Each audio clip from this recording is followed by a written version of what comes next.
Alrighty, at my in frame. Pull down my shirt. I think it's not wrinkled. Alright, in frame. Microphone is on. Can you guys hear me? Or should I scoot up? No, I'm gonna stay right here. Good frame.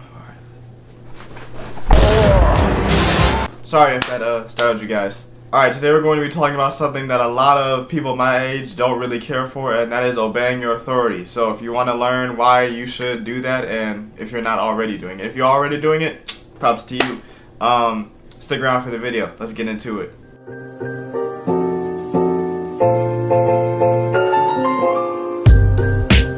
Now I'm going to be honest with you, a lot of teenagers get a bad rap for being rebellious and doing what they want to do. The reason for that is that there's too many teenagers being rebellious and doing what they want to do. Like, let's see, if one person does something, a whole lot of people will judge that person. We say don't judge the book by its cover, but people end up doing that anyway. Like, for an example, if one cop does something wrong, everybody says, oh, all policemen are bad. Rebelling against policemen, yes. And guess who's saying that mostly? The teenagers, not just teenagers, young people. Like, 13 to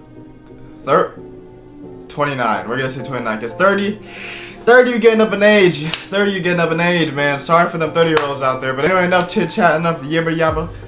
Whatever that means, we're gonna get into the depths of this video, why you should obey your authority. So a lot of teenagers don't.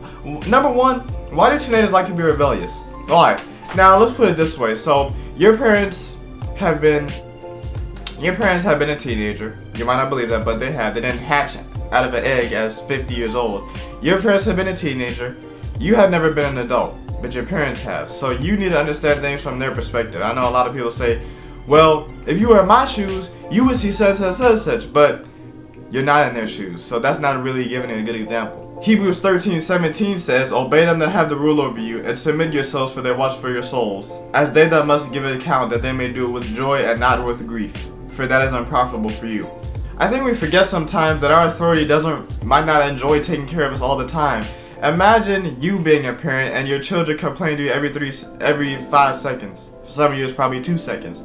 Say, Mom, what do we have to eat? Mom, I know you cooked already, but I want some fast food. Mom, can I go play the video game? Do I have to do my homework? Now every single one of us has asked these questions. There's no use in lying. All of us have done it, okay? But just imagine, like your parents don't want to deal with that all the time. Just imagine what they're going through having a kid ask them this, that, this, and that. They probably get bored of it. They probably want to say, you know what, just go do whatever you want. But they're not going to do that because they love you and they want you to grow up being better than they are, hopefully, if you have good parents.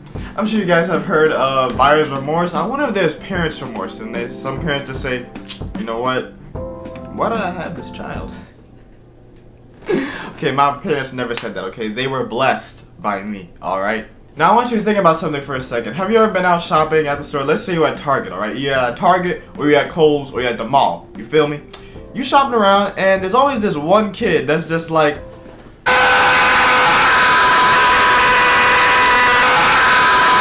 just screaming for no reason.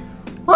Got a little lightheaded there. Just screaming for no reason, right? And you look at them and you're like, wow, that's a bad kid. That's the first thing you think. You're just like, man, their parents don't discipline them at all. So imagine that just at your age. If you're 13, 14, 15, 16, I'm actually 16, 17, 18, 19. Imagine being in in that age range that I just gave and screaming and complaining like that. Now I know you're not gonna scream at the top of your lungs, but think about it. When you're disobedient, by the way, delayed obedience is disobedience. Your dad said take out the trash, right? And you're like, after this game, I'd like to subscribe. You like that pun there?